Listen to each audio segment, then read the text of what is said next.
Hi ladies. Okay, so the second part of our challenge is more arms. So I know you guys had wanted some more, so we're going to actually alternate days. Now if you go to a gym, you can do this at a gym because you may have more equipment available to you at the gym, like so. If you don't go to a gym, you don't necessarily need a barbell, and if you don't have dumbbells, you can find household items that are heavy. Soup cans, heavy plates, suitcases, children, whatever works, okay? So the first thing we're going to start with are called skull crushers. You want to go super light on this, because if you don't, you would literally crush your skull. I've done it. I recommend using a barbell, but like I said, if you don't have a barbell, you can use something else. If you're at the gym, you should be on a bench, on a flat bench. If you're at home, you can lay on the floor, it's not a big deal. So you're going to hold whatever you're holding, you're going to underhand grip it, and lay back. Put it above your head, curl in, so you're right above your head, and come back up. You want to keep your elbows in, your grip narrow, and you're going to repeat, keep repeating this as many reps as we need. You're going to feel this in your triceps. Now if you don't have a barbell and you have dumbbells, you can do it with the dumbbells. This is a similar way to do it. Or, grab something heavy at your house. Soup, kids, a really heavy water bottle, things like that. Okay, so next we're going to do a drag curl, which works your biceps really well, kind of old school. So again, you're going to underhand grip whatever it is you're holding, and rather than curling it up, we're actually just going to drag it up. So we're actually going to work a little bit different part of your bicep. So you're just going to drag it up like this and bring it back down. Really simple, kind of a slower motion. You can actually slow it down, but my sweat is sticking to me. You can bring it up like this, bring it back down. You'll feel it also in your back between your shoulder blades. Okay, the next one is the hammer press. This works your triceps, but it also works your chest a little bit because it's a press. So you want to get some dumbbells, soup cans, whatever, you just go up. Like so. For whatever count we give you. You want to make sure you're lying flat. Exhale as you go up, inhale as you go down. Your breathing is super important. You always want to exhale on the push motion and inhale on the pull motion. That's going to give you the best exertion that you need. Next is the hammer curl, which is my personal favorite.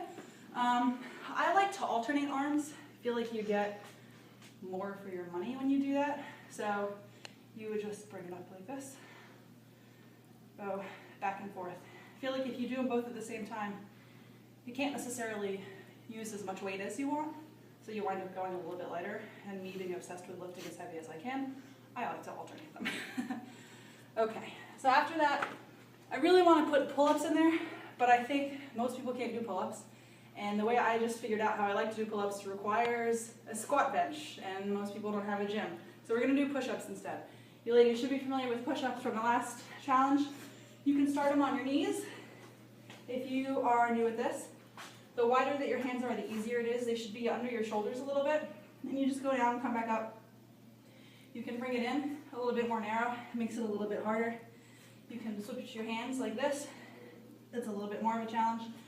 Or you can just go on your feet like this and do as many as you can. If you keep your core engaged, it makes it a little bit easier to do, and also gives you some ab work at the same time.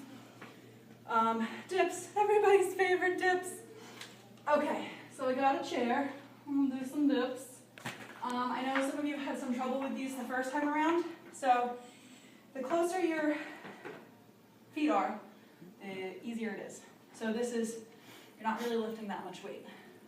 The further they're out, the more you're lifting. You can bring a leg up, lift even more. You can switch, go crazy if you want to, or you can just hold yourself up for a certain amount of time. If we do 3 sets of 10, do 3 sets of 10 seconds, and see if you can just handle that. Come back down and give it a rest. Tricep kickbacks. Actually, wait, we're going to do concentration curls first, because those are triceps. So concentration curls first. You're going to alternate arms. These are like a bicep curl, but instead of just curling up like this, you're actually going to alternate. You're going to come in, and you're going to squeeze at the top. And this actually works all in here a little bit, and you'll feel it. You come in sideways, squeeze it, feel the burn. Okay, after this we're going to do tricep kickbacks. So if you have something like you want to position yourself, lean, you want to make sure your shoulders are squared forward, you don't want to turn, it can cause injury, and you just kick back. You want to go a little bit lighter, this is actually too heavy. You don't have to go, I'm actually going to get a lighter weight so I can do it properly. Okay, you don't have to go all the way back, you know, up, because that's going to hurt yourself, you're going to hurt your shoulder. You just need to go back enough so that you feel it all right here. And just make sure that you're looking forward, that your shoulders are square, and you lean on your body weight. Switch arms, do the same thing on this side. And anytime you do any weightlifting exercises, it makes a lot more sense to go in a slow, controlled motion. Squeeze at the top and release slowly. You'll get more for your money, and you'll actually start to see muscle growth a little bit better. That's your arm routine, ladies. I'll see you in the group. I can do 400 pull-ups in a row. What?